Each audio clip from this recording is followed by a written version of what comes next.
kwaban kazamar kwalba in dai ba kanka cikin man gyada ba mai sanyi ba za kai bayani sai in jikinka bai sami ba.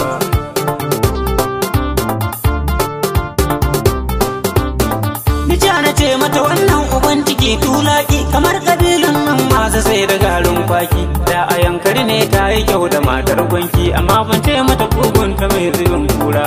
Iyaliya kai ne ka kalli matar sarki lalalalawa ne na kalli matar sarki. Lalle ko yaro yau zaka kai abun da ka dauko kudan da sai marƙeya da bangaren katako tunda ni zaka yi wasanni da dusar koko da yau da gobe da jibi ba za ka fan a gida ba. Iyaliya kai ne ka kalli matar sarki.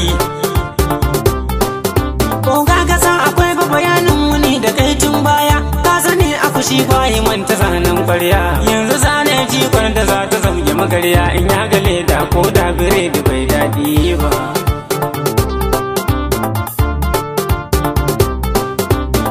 Batun jikon nan da kai wa bishiya ta yi bawo na ga kazar da ka samu goro ba ta dawo za na fara gyaɗan nan saboda tsadar bawo in kunce kulli ba shawara nake nema ba.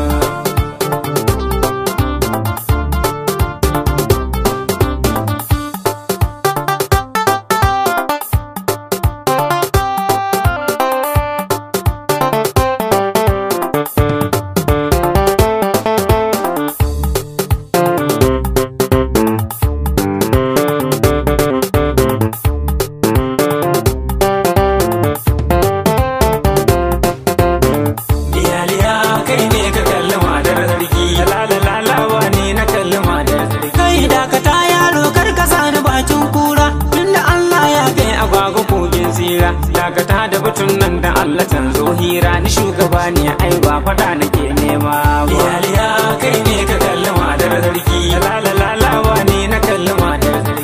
Ban fahimci ba wai me ake nufi ne sarki yaya sai yi bayani kana taba mai birki tuntunin da amana da dai ina ta mafarkin akwai abin da yake kai ya zo da ban gano ba. Iyaliya kai ne ka kalli matar sarki lalalalawa ne na kalli matar sarki. A'a wato bayanin da yake nufi akwai wuta rana ne da wan mai da waziri za mu taron suna sai kwatsam na ga kaza baka tana kallo na nai shiru na yi zugun na waiwaya bayana da san magauta kuma sun dade suna nema na to a sa'in kuma goruba tana hannu sai na jefi kazar ba wai yana nufin komai ba. Iyaliya kai ne ka kalli matar sarki lalalalawa ne na kalli matar. Jama'a na tsayar da batun nan ku daina zargin dana yana da tarbiyya kar a dagula mai suna zo ta honan dan baba marmako ta waje na ku jala yaro ba shi ya kalli matata ba. Iyaliya kai ne ka kalli matar sarki ku jala yaro ba shi ya kalli matata ba. Iyaliya